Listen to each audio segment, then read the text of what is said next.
Bismillahirrahmanirrahim. Qala musannif rahimallahu ta'ala wa nafa'ana fi ulumi fid daraini ila annahu qala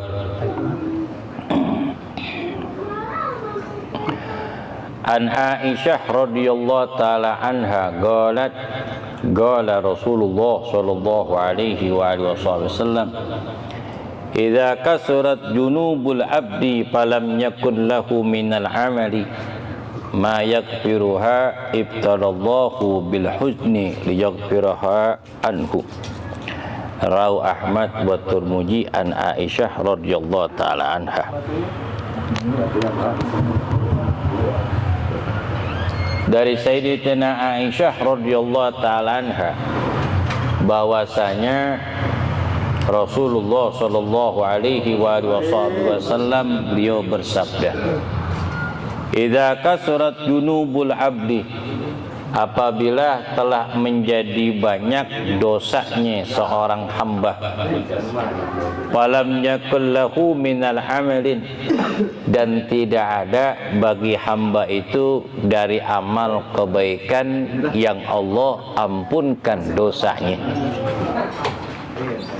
ibtalallahu bil huzni, dan Allah akan menguji hambanya itu bil huzni, dengan kesedihan, liyughfiraha anhu, supaya Allah mengampunkan dosanya. Rawahu Ahmad wa Tirmidzi an Aisyah. Selamat datang jamaah Musholah Baitus Sa'adah, pimpinan rombongan Bapak Tirmidzi dan Bapak Haji Sukarjo.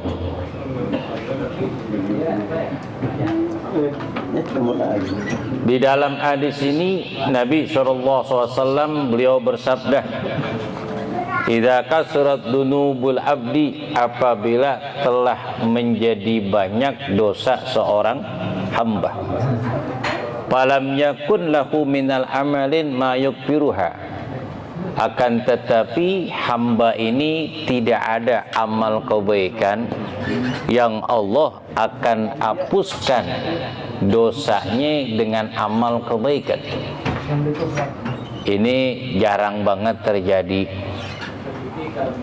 Jika ada terjadi, itulah sifat kasih sayang Allah Ta'ala kepada hambanya. Bagaimana caranya Allah akan mengampunkan dosa seorang hamba. Jangan sampai dia bertemu dengan Allah Subhanahu wa Ta'ala mempunyai dosa. Apabila dia kembali kepada Allah dan dia belum bertobat kepada Allah, dosa mulu yang dilakukan di dunia. Hari-harinya dosa mulu. Ucapannya berbuat dosa, ngomongin orang, nyakitin orang, bohong mulu, khianat mulu. Punya mata jarang melihat Quran, bahkan jarang dilihat Quran. Jarang lihat orang-orang yang baik di antara kita. Yang dilihat dosa mulu. Nyari dosa gampang, nyari pahala susah. Kenapa? Karena Allah menghiasi surga itu dengan amalan-amalan yang dibenci. Ngaji seminggu sekali, berat banget. Sedangkan ngaji ini datang kemari nggak disuruh ngepel, nggak disuruh gelar karpet, nggak disuruh nuang kopi ataupun nyuci piring. Yang datang kemari bawa makanan, alhamdulillah dari kita untuk kita. Cuman datang doang, berat. Kenapa? Memang begitu surga. Berat ya. Berat. Surga itu berat. Tapi jarang orang yang mau ke sono. Surga itu murah dan gampang. Gak perlu biaya juga dapat pahala. Ngaji baca Quran kira-kira ngeluarin duit gak? Sholat, ruku dan sujud ngeluarin duit gak? Enggak. Tuh. Senyum termasuk sedekah ngeluarin duit gak? Senyum aja. Tapi jarang orang yang laku. Kenapa? Sesuatu yang dibenci, sesuatu yang tidak disuka. Tapi kalau dosa, walaupun bayar, orang pada mau. Ada orang joget di panggung, nyawer kagak bayar. Malu. Bayar. Disuruh turun itu tukang gendang. Disuruh turun itu tukang gendang. Gue capek buat mukul ini. Lu cuman joget dong, nyawer kagak. Apalagi nyawer cuman 2.000-an ame gocengan. Ya belakang antrian. Kalau yang tunjukin cepean ame gocapan duluan. Depan mukanya. Itu di dalam berbuat dosa aja ngantri mau. Ngantri mau. Karena begitulah yang namanya neraka dihiasi dengan sesuatu yang diinginkan oleh syahwat dalam berbuat dosa. Tuh. Apabila seseorang telah banyak dosa yang dilakukan dan tidak ada kebaikan, yang Allah akan ampunkan dosa dengan amal kebaikannya. Jadi kakinya dosa, tangannya dosa, mulutnya dosa, matanya dosa, seluruh tubuhnya dosa dan tidak ada kebaikan yang dilakukan. Bagi Allah gampang untuk mengampunkan dosanya. Dengan gimana? Ibtalallahu bil hujni. Allah uji hambanya dengan rasa kesedihan. Kemarin puluhan tahun sehat, gak pernah sakit, kesandung, aduh, bonglak tuh jempolnya, sakit, tumben dibaca istighfar. Gara-gara kesandung, tumben dia istighfar. Gara-gara kesandung, astagfirullahaladzim. Dia sedih tuh, kakinya kesandung, somplak, kemudian kukunya jeplak, nongak. Kan perih banget itu. Masya Allah.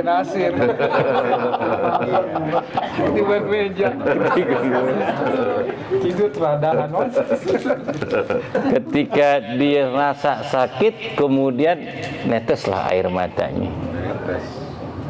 Dia sedih. Disitulah Allah ampunkan dosanya dengan kesedihan. Karena Allah Ta'ala mempunyai sifat Al-Ghafurur Rahim. Allah Ta'ala mempunyai sifat Maha Pengampun dan lagi Maha Penyayang. Istaghfiru rabbakum fa innahu ghafar. Mohonlah ampun kepada Tuhanmu, sungguhnya Tuhanmu Allah Maha Pengampun. Dan Allah senang kalau hambanya keluh kesah kepada Dia. Allahus Somad, Allah tempat meminta. Allah senang jeritan hati seorang hambanya keluh kesah dalam kehidupan. Itu Allah senang. Dan Allah rindu dengan keluhan dan kesedihan tetesan air mata dari hambanya. Lain kalau manusia kita keluh kesah nih, cerita kesedihan kita, teman kita ketawa mulu. Lu giran datang curhat susah mulu. Kapan lu cerita seneng sama gua? Betul? Gua 4. Betul. Itu ame temen itu. Kalau mau saudara, aduh, gumpet banget datang nyusahin. Betul. Tuh manusia. Jarang namanya manusia rindu pengen dengar keluh kesah dari saudaranya yang susah. Nih, jarang nih. Saudara kita kayak tanahnya lebar, kos-kosannya 47, mobilnya berderet. Dikangen keluh kesah saudaranya yang susah. Ada yang begini saudara kita? Ada, jarang. Ada, jarang. Kebanyakan juga dia lagi datang bilang gua nggak ada. Betul. Tuh. Jarang seorang komandan, seorang pemimpin mendengar keluh kesah orang yang di bawahnya. Itu jarang tuh. Ya? Jarang. Jarang seorang jenderal memperhatikan nasibnya kopral. Betul gak? Kebanyakan memikirkan dirinya. Lain seorang guru. Kalau seorang guru lebih cinta, lebih sayang daripada kasih sayang dan cinta orang tua kepada anaknya. Sama seperti Nabi besar Muhammad sallallahu alaihi wasallam. Nabi lebih cinta kepada umatnya daripada keluarganya. Guru lebih cinta kepada muridnya daripada keluarganya. Kenapa? Karena guru itu dia punya ilmu, dia pengen warisin ilmu yang dimiliki kepada sang murid supaya meneruskan estafet dakwah dan penyebaran agama. Alhamdulillah. Apabila seorang hamba banyak dosa dan tidak ada amal kebaikan yang bisa mengampunkan dosanya, maka cara Allah mengampunkan dosa seorang hamba itu ibtalahullahu bil huzni. Allah uji hambanya itu yang berdosa sedih. Orang kaya juga ada rasa sedih, Pak. Bukan orang susah doang. Kita mah udah biasa sedih mah, karena banyak tagihan. Pulsa habis sedih, paketan habis sedih. Akhirnya mampir ke rumah tetangga yang punya pan, punya wifi biar gratis. Betul? Nggak dikasih paspor. Orang kaya, penjabat itu ada rasa sedihnya. Namanya juga manusia, ada rasa sedih. Ya Allah, di puncak keberhasilan saya, kenapa anak saya nggak ada yang nerusin langkah jalan perjuangan saya di puncak karir ini? Betul gak? Begitu juga orang kaya. Ya Allah, saya punya macam-macam perusahaan, usaha saya maju ini dan itu. Kenapa anak tinggal duduk doang langsung jadi direktur, langsung jadi komisaris? Nggak ada yang mau, malah didemen ngebut-ngebutan naik mobil naik motor, akhirnya tabrakan mati. Sedih gak tuh orang kaya? Sedih. Inna dunya laibun walahun walal akhiratu khairun. Sungguhnya kehidupan dunia ini laksana permainan dan candaan dan perban. Lahun sebagai tipuan. Ini dunianya. Dunia ini adalah permainan. Permainan. Sama seperti orang dagang. Saya dagang nih barang, saya tawarkan, menurut saya dagangan ini cukup murah, barang bagus. Kadang dia nggak mau beli. Di kagak mau beli. Dikeliling. Keliling, akhir kemana? Balik lagi kepada orang yang pertama kali dia pengen beli, yang ditawar ternyata dagangannya yang paling cakep, yang paling murah. Betul gak? Betul. Tuh namanya permainan. Apa kata penjual dalam hati? Buat tahu lo habis keliling, lo cari barang kayak gua yang paling cakep, harga murah. Dia nyari keliling barang yang cakep seperti punya saya, nggak ada yang lebih jelek tapi harga lebih mahal. Permainan nggak tuh? Permainan. Kakala kita beli ini barang begitu cakep, kemudian kita cari lagi barang tempat lain yang sama, belum tentu barangnya sama, harganya belum tentu lebih murah, pasti lebih mahal. Karena pedagang itu pengen berjual barang dengan harga tinggi supaya keuntungan yang banyak. Di dalam berdagang itu nggak perlu kita punya untung banyak-banyak tapi dengan cara nipu. Lebih baik kita jujur katakan yang sebenarnya barang kita, walaupun untung dikit, yang penting berkah.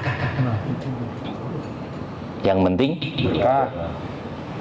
Kita dagang per biji umpama cuman untung 2.000 rupiah, tapi barang kita bagus, kita bicarain apa adanya. Dari barang yang kita tawarkan per biji kita punya untung 2.000, kakala dia beli coba 2 biji, kemudian dicoba ternyata barang kita enak, dia bisa beli 100, bahkan bisa dibeli 1.000. Kalau kali 2.000 kali 1.000 berapa? 2 juta. Tadi pertama untung cuma 400 perak, berarti 4.000. Tapi kan kita nyari barokah, nyari barokah. Besok orang itu bakalan. Audio Jungle.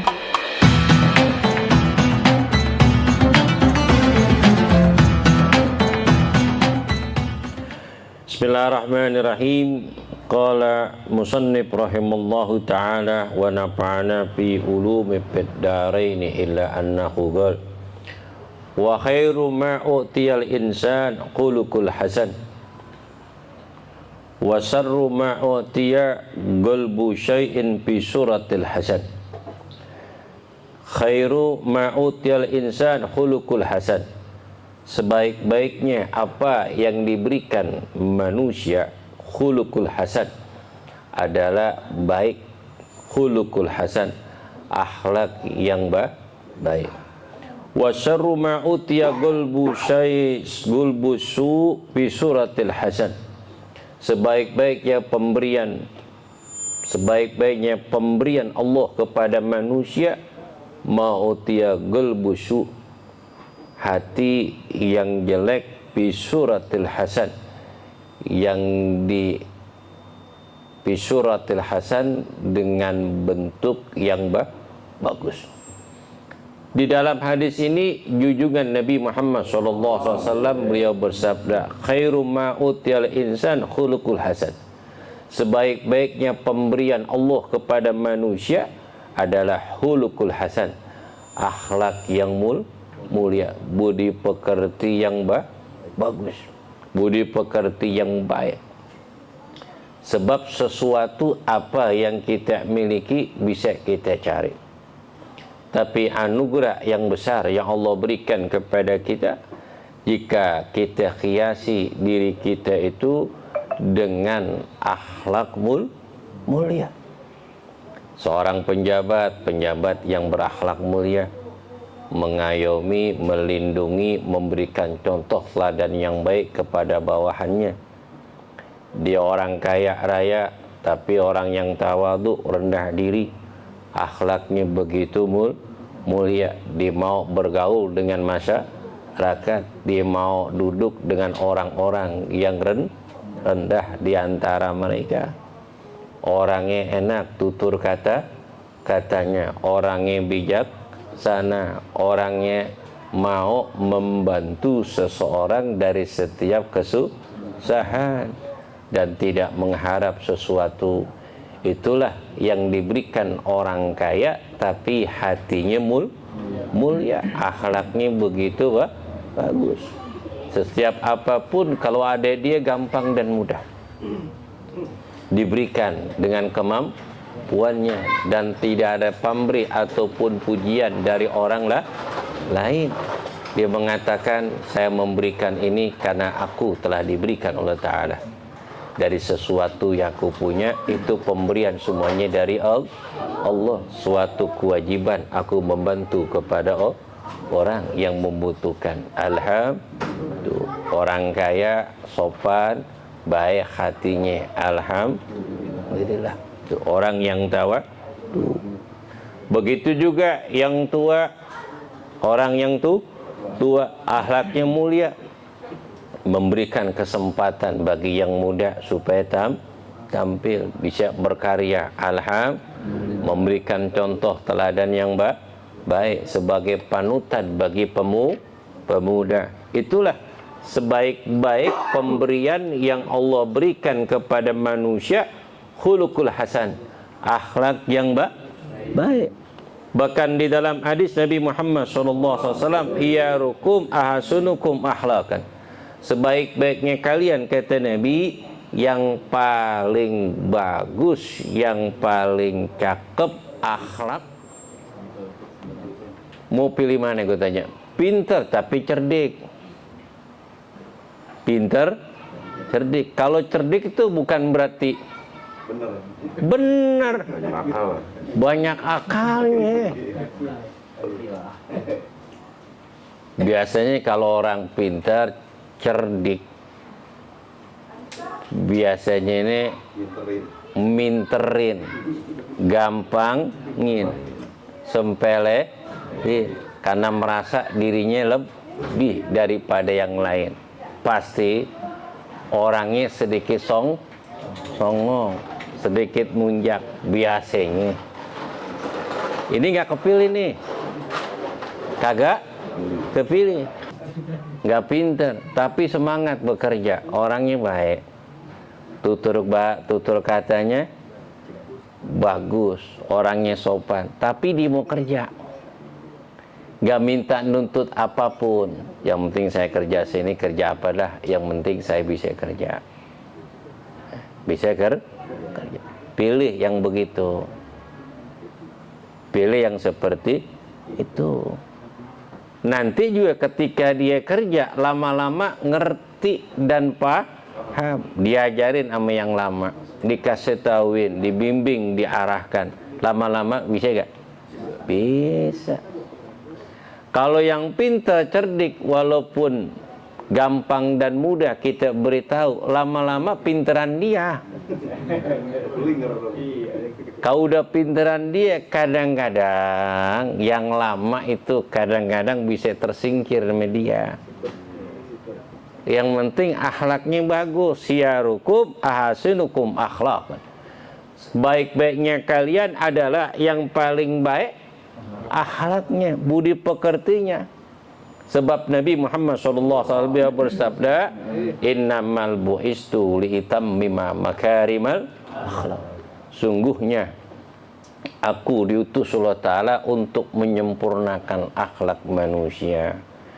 Yang tua dihormati sama yang muda, yang tua memayungi, menyayangi yang muda. Itu ajaran Nabi. Tidak ada perbedaan dari suku, adat, istiadat mereka. Inna akramakum indallahi atqakum. Sungguhnya orang yang paling mulia di sisi Allah adalah orang yang bertakwa, orang yang baik. Tuh. Berbakti sama orang tua, belah kasih sayang, keperhatian kepada orang tua. Itu ajaran Nabi.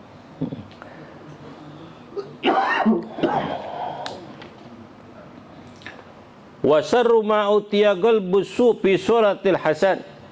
Seburuk-buruk pemberian Allah kepada manusia adalah yang diberikan hati jelek fi suratil hasan, tapi bentuknya bagus. Hati yang jelek, pekerjaannya bagus, tutur katanya bagus, omongannya menarik. Omongannya menarik dan gampang diikuti, tapi bohong. Tapi bohong. Paling enak kan ngomong. Paling enak ngomong. Kalau nyontohin berat. Semua orang bisa ngomong, tapi nyontoh sangat sulit. Paling bagus lagi nyontohin aja, jangan diomongin. Ini ahsan.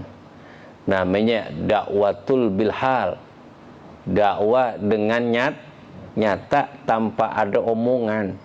Yang namanya omongan kan itu kan bisa dilaksanakan, bisa tidak, dan tidak nyata.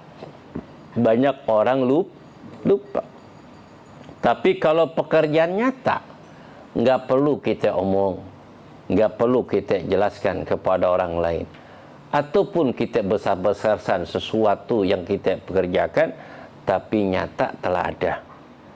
Orang bisa melihat, orang bisa mendengar, orang bisa menyaksikan pekerjaan seseorang itu baik, itulah pekerjaan yang nyata. Sesuatu yang buruk yang diberikan Allah Ta'ala kepada manusia, hati yang jelek. Semua pandangan dia salah, yang benar dia jelek gak kira-kira? Omongan orang bagus banget, ajakan orang juga bagus, pengamalannya juga bagus. Apa ya dipandang dia? Ah, dia mah kepengen aja biar dilihat. Ada gak ngomong gitu? Ada. Salah aja di mata seorang, di mata dia. Itu jangan kita terpancing dengan omongan seseorang. Tetaplah ke depan mencari ridha Allah Subhanahu wa ta'ala. Biarkan dia berbicara ini dan begitu. Yang penting pengamalan kita yang tahu hanyalah Allah Subhanahu wa ta'ala. Ini sangat sulit. Musuh yang sangat sulit, hati orang yang jelek, hasud dengan dengki dengan seseorang yang dilapisi dengan ucapan dan perbuatan yang bagus, tutur kata yang indah, perbuatan yang baik. Itu yang sangat sulit. Kalau musuh di depan kita kelihatan, itu gampang kita atasi, gampang kita jauhi. Andai kata ada bahaya di depan kita, itu kita bisa lihat. Kita naik motor ngebut nih, tiba-tiba ada apa? Ada lobang. Kita lihat nih dari jauh. Kita rem nggak pelan-pelan? Rem pelan-pelan. Bisa kita atasi. Karena nyata. Yang ribet, yang sulit, teman ame kita, kemana aja ame kita, urusan apa aja ame kita, tapi hatinya jelek, hatinya hasud. Orang sukses dia nggak demen, orang bahagia dibenci, orang apa? Dapat keuntungan dia gelisah. Ini jangan, itu bisa merusak diri sendiri. Itu bisa merusak diri sendiri. Jangan. Akhirnya rezeki yang Allah akan berikan kepada dia akhirnya terjaga dengan sifat perbuatan dan ucapan diri sendiri. Itu sebaik-baiknya seseorang apa? Yang ngelihat aibnya sendiri sebelum dia ngelihat aib kesusahan orang lain. Itu sebaik-baiknya manusia. Sebaik-baiknya manusia.